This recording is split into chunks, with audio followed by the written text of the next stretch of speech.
देखिए, देश के लिए बहुत दुखद है घटना रहा और बहुत जघन्य अपराध आतंकवादी ने किया और उम्मीद से ज़्यादा भारत के लोगों को नुकसान दिया है। तो इस पे यही है कि देश के सरकार के साथ विपक्षी एकता मजबूती से देश के सरकार के प्रधानमंत्री जी के साथ हम लोग खड़े हैं। प्रधानमंत्री को सब चीज़ निर्णय अपने विवेक बुद्धि पे लेना है और जो भी निर्णय लेंगे उस निर्णय के साथ हम हैं। और सिर्फ भाषण देने वाला नहीं होना चाहिए, कल्पना से बड़ी उनको सज़ा मिलना चाहिए और जो अपराध किया उनको मिलना चाहिए, ना ही कि हम चाहेंगे कि किसी और को मिले और देना चाहिए। और उसके लिए सरकार को जो भी ठोस कदम है वो सब उठाना चाहिए। सरकार हम लोग साथ में हैं और मुझे दुख होता है कि इतने बड़े घटना होने के बाद भी देश के प्रधानमंत्री जी को जो चीज़ को देखना चाहिए, जो चीज़ को एड्रेस करना चाहिए, वो चीज़ को वो नहीं कर रहे हैं।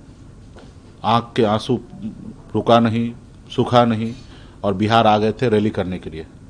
उत्तर प्रदेश में भी रैली था लेकिन उनको कैंसिल किए क्योंकि वहाँ पे चुनाव नहीं है। अब बिहार में चुनाव है, ज़बरदस्ती जीविका दीदी हो, तमाम जनप्रतिनिधि हैं, उनको ज़बरदस्ती टांग टांग के उठा के लाया गया सिर्फ एक रिकॉर्ड कायम करने के लिए। देखो कितना बड़ा हम रैली कर रहे हैं।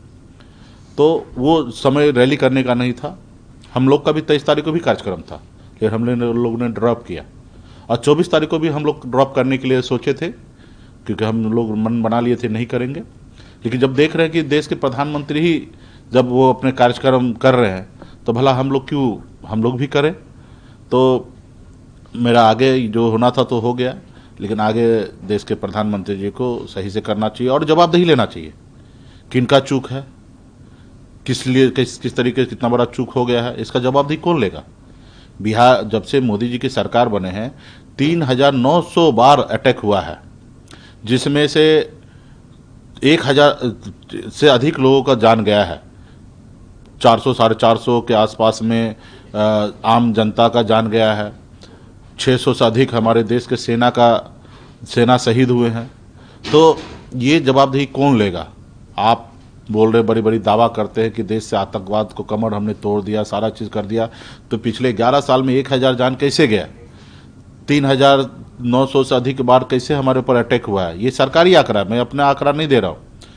वहाँ पे गोली लगने के बाद 1.5 घंटा तक तड़पते रहा, 1.5 घंटा तक उसको मदद नहीं पहुँचा। मतलब आप बताइए कि फिर आप किस तरीके से कर रहे हैं। तो हमको तो लगता है कि इससे पहले हमारा परंपरा था, रेल दुर्घटना होता था तो रेलवे मंत्री को इस्तीफा देना होता था, लेकिन ये परंपरा खत्म हो गया।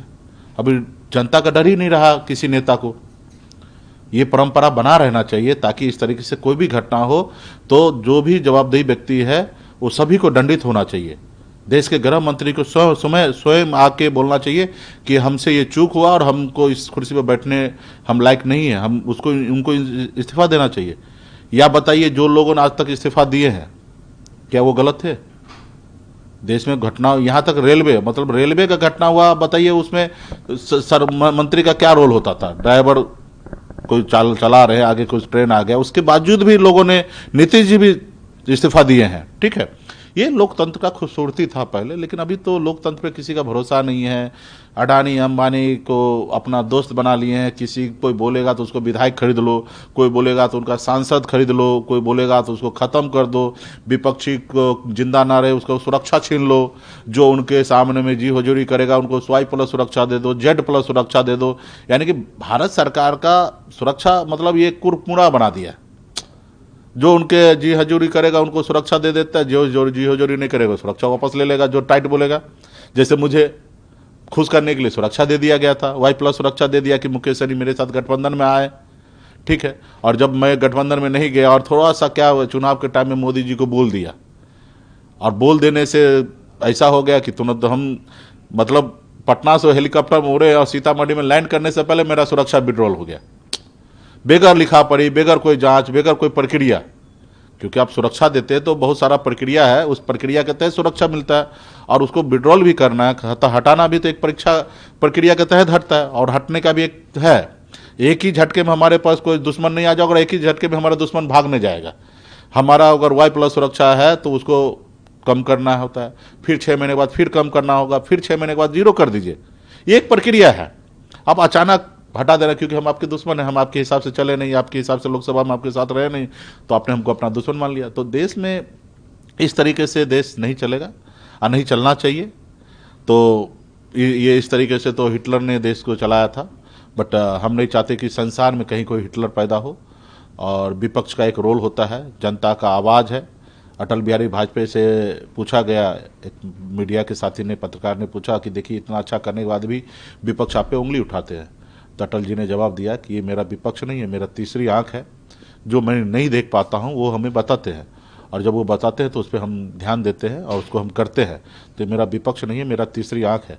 लेकिन आज देश में ये विचारधारा पे राजनीति नहीं हो रहा है, क्योंकि महान नेता थे अटल बिहारी वाजपेयी जी, जो विपक्ष को भी अपना तीसरा आंख बोलते थे। लेकिन यहाँ पे तो विपक्ष को आंख फोड़ने का कोशिश करेंगे ताकि वो देखे नहीं और हमको दिखाए नहीं।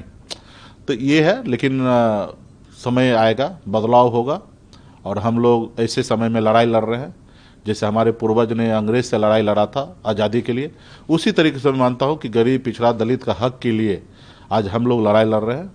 अंजाम क्या होगा मुझे नहीं पता है, लेकिन इसका परिणाम जो है वो बहुत अच्छा होगा भविष्य के लेके। बिहार में सर चुनाव होने जा रहा है, महागठबंधन की लगातार बैठकें होते जा रही है, क्या लगता है मुकेश जी आपको कितने सीटों का, क्या, क्योंकि आप लगातार 60 सीटों का डिमांड कर रहे हैं? देखिए, हम आपको फिर से कह रहे हैं कि सीट मेरे पार्टी के लिए मायने नहीं रखता है, मेरे पार्टी के लिए विचार मायने रखता है। लेकिन जब हम गठबंधन करते हैं तो सभी को हिस्सेदारी चाहिए। हम लोग का नारा है जितकी जितनी संख्या उतनी उसकी हिस्सेदारी।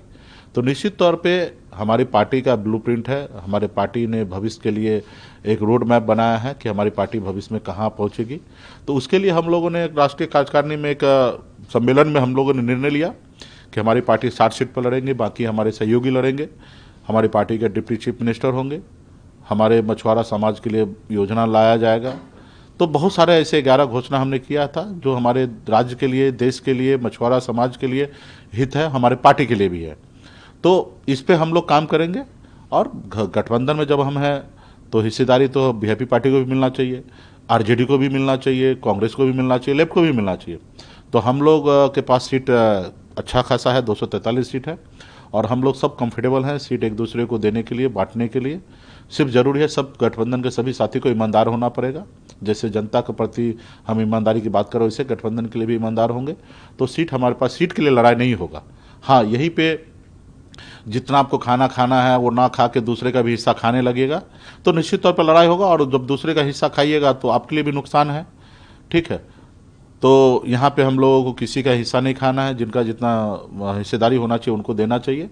और सीट मैंने कहा, भले मेरे घोषणा है कि 60 सीट लड़ेंगे, लेकिन जब टेबल पे बैठेंगे 2-4 सीट कम ज़्यादा होगा, उसके लिए हमें कोई एतराज़ नहीं है। हम लोग विचार के साथ राजनीति। लगातार आप करेगा, देश के मुख्यमंत्री होंगे, वीआईपी पार्टी से डिप्टी सीएम होंगे, मुकेश सहनी डिप्टी सीएम बनेंगे, लगातार आप लोग। नहीं, देखिए, तेजस्वी जी के नेतृत्व में ही चुनाव होगा। राज्य के सबसे बड़ी पार्टी है राष्ट्रीय जनता दल, तो वहाँ पे भी उनके नाम पे 2020 में भी चुनाव हुआ था, कुछ वोट से वो रह गए।